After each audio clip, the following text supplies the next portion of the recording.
Hey everybody, I'm Michael Taylor. I'm with my friends Beth and Justin. You can figure out which one is which. And good morning everybody.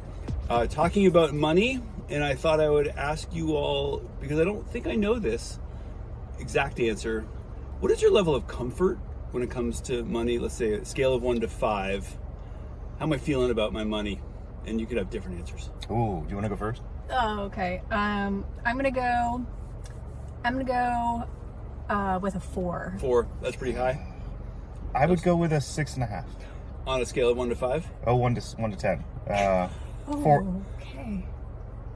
Oh, that's worse. No, it worked. Oh, I thought you were gonna be a solid 5, so that worries I me. said 1 to 5. You said 6.5. Let's go with. I'll go with a 4 also. 4 is a good number. Okay. Okay, that's pretty comfortable. Yeah. Do you ever fight about money? No. Never. Never. Okay. That's, I would just say, is very unusual. I agree.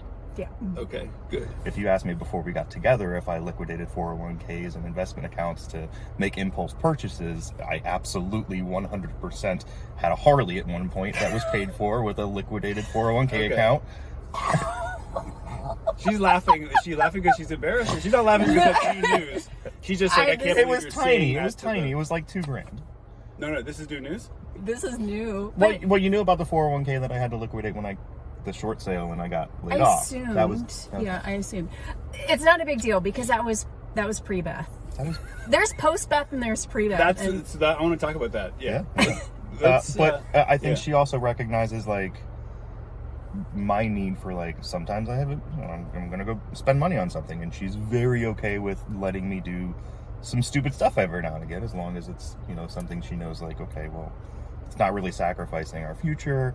Like, yeah, go buy a stupid project car, or So stupid stuff is okay as long as it's from Justin's own income and doesn't affect Beth's investment hoard of capital for the dragon. Yeah, every once in a while. Yeah, him saying very okay. I think it's more, I'm okay with it. Yeah. If it makes okay my husband happy. Yeah. I think she's also learned that, like, I'll be like, Beth, look at this. Can I buy this? She'd be like, yeah, go ahead. And she knows I won't actually do it. Right. Yes. I'll think a little bit about it now.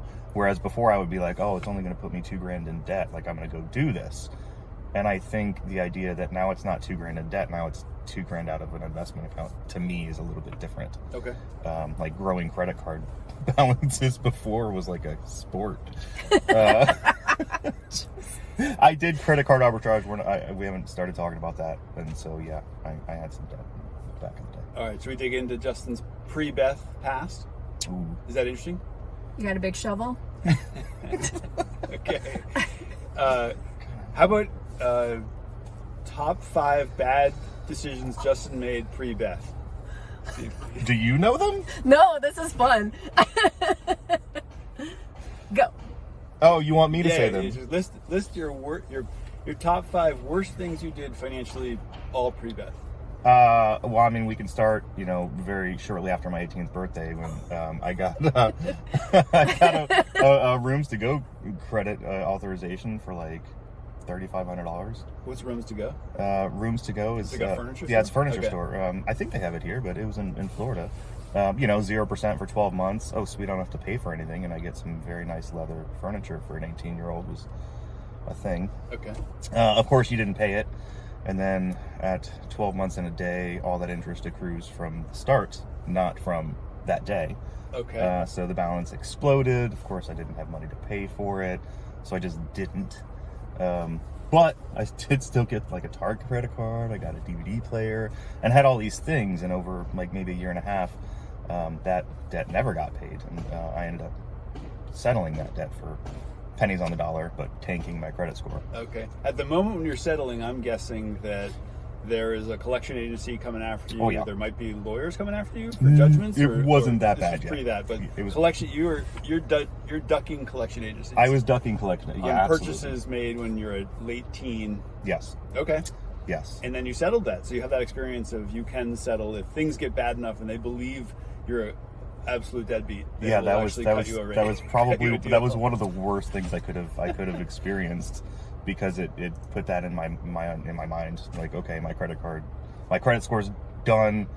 I did that. I did that twice, unfortunately, due to job losses, right? But once I couldn't pay debt renegotiating, pennies on the dollar, correct, tanking your credit. Yes. Okay. So, and then not just once, but twice. Yeah, I did. Yeah, twice, and you know, so that's top two. That's two. Okay. Horrible. All right. You know, one was liquidating a very, very small 401k account to put a down payment on a motorcycle. Yes, that was stupid. Who among us has not done that? I really did like that motorcycle. Soup, where's your paw? Soup never liquidated a 401k. I liquidated my second 401k when I got laid off in 2008 during the housing crisis. It was premature because I did end up getting a job shortly after and moving here, but I did liquidate that. That was a tax event.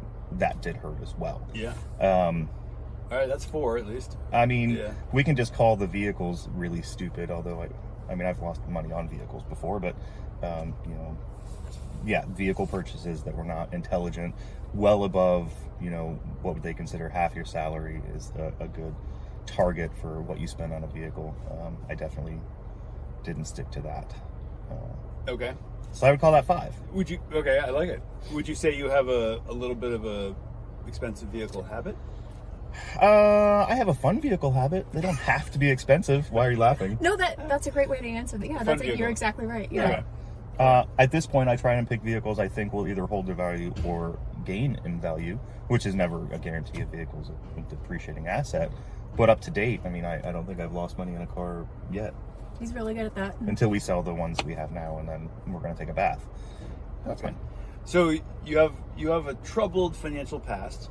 You've identified that at least the spirit of that, which is I want to spend it if it's in my checking account, has not gone away. No. But you have married the ideal person to make sure that in fact there is a long-term plan that's working for you.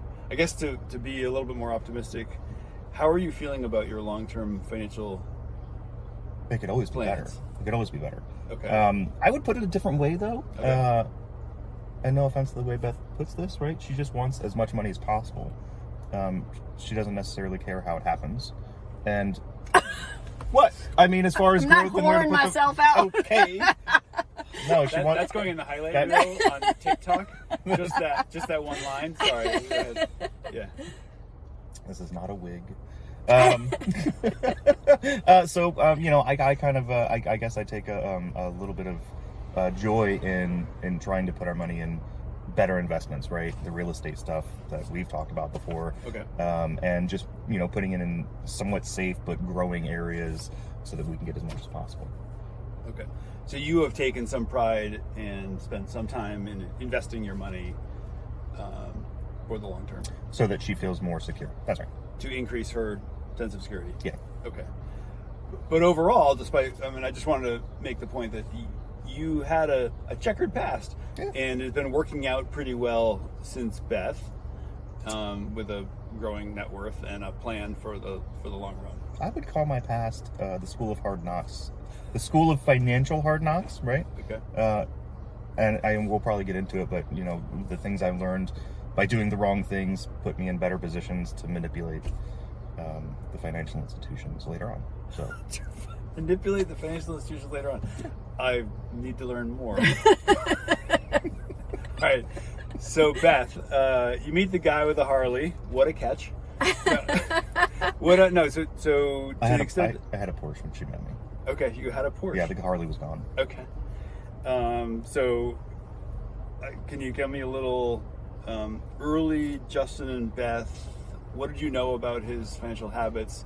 What did you think about how they were going to interact with your financial habits? Yeah. I don't know, because when you first meet somebody, you don't really know where they are financially. I mean, he had a nice car. He had a Porsche. Yep. Okay. And he had a... So this is what a great detail that we know the details of what Justin's doing, and he's got a Porsche. Yeah. For me, that's all I need to know. But anyway, go ahead. That should be a red flag, because I knew he was in IT, right? But I didn't. So I was like, that's either a red flag or it's a green flag, knowing that he's got money or he's spending above his means. I don't know. Ultimately, what did you what did you decide, and where do you land now? Was that a red flag or a green flag? So it did, a big red flag did surface. But I think it like whenever I found out how much debt he had when I met him, I just told him, I was like, I can't marry somebody who has debt. And he was like, yeah, that's fine. And the way he spoke was very confident that he's going to be able to get it taken care of, you know? Can I be really mean? Because that was Justin's like, oh, good, I'll just renegotiate my debts now. I have experience with sorry. This is like, I'm supposed to be a nice guy. I'm supposed to be your friend. Are you? but maybe I just keep going back to like, let's just tease Justin more. No, more seriously, that's a very legitimate thing to say. Look, here's my boundary. You can't come to the relationship with lots of debt. Yeah. So what happens then? Is that an ultimatum, or it's like, let's work together, or what's the process there? I don't know if that was an ultimatum. I don't know if that was an ultimatum. It was just like, here's these. I don't know. I think the cigarette thing was an ultimatum. Okay, yeah. So there were two things. I can't marry a guy with debt, and I can't marry a guy who smokes. And he got rid of his debt, and he stopped smoking. Okay. So In a week. Yeah. He was I want credit for that. He was motivated. Yeah. Both of those things are often a lifetime struggle. Yeah. He was motivated. Yeah. Okay. So yeah. I mean, I don't know. Isn't that bizarre that should that have been should we not be married? You know? Wow. I guess I had enough confidence that he was, you know, now that he had me guiding him, right, to saving money, like, it was going to be fine. It was going to work out. Sure. Yeah, that's a great question, because you weren't, whenever you met me, you weren't, I was like, he wasn't spending money, but it's because all that money went to pay off his debt. That's right. I was a duck in water. I was very cool on the surface. Yeah. And below was a mortgage I couldn't afford, a car payment I couldn't afford, an insurance payment I couldn't afford, and credit card bills. So. But to me, visually, he was great. He paid it off. He taught me, or he proved that he was able to save money. So I was like, oh, this is great. I love your story for so many reasons. One is Justin's much more relatable, because that's actually how most people are living. Huh. Beth, you're a great example of how one ought to be living. On the other hand, Justin is how people are actually living. So I love it for that reason, for the public. I also love it because it sounds like a rom-com from the woman's perspective. Yeah. Which is, I met this man. He had some positive attributes, like a Porsche. He had some negative attributes. I fixed him, and now he is fixed, and it's amazing. And actually, in your case, like, I don't doubt it.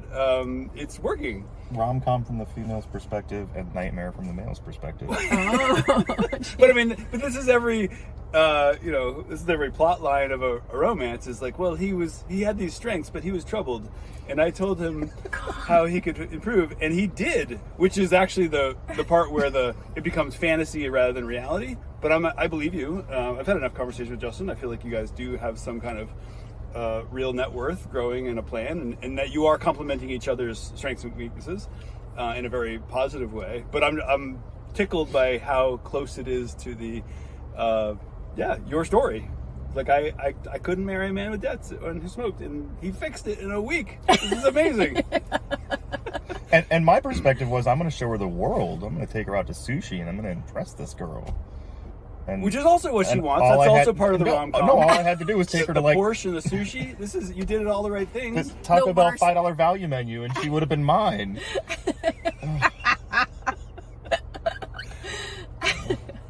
Oh, yeah. It is an extraordinary journey. I mean, it is wild to me that you can start here, go through and changes. Adult human behavioral change, especially in a relationship, is the rarest of, this is like rare plutonium. Very few people have that experience. Or your strengths and weaknesses mesh in such a positive way. It's very unusual. You guys are really lucky. Yeah, sacrifice on both levels. Yeah, but it's all you, babe. You're the one who made all these sacrifices. I haven't changed at all. Yeah, note to the audience: just marry above your weight class and do absolutely everything you can to keep it. No, you sound miserable. No, I'm not miserable. I'm only a little miserable. You can be miserable. I'll tell you when she's off camera. Okay.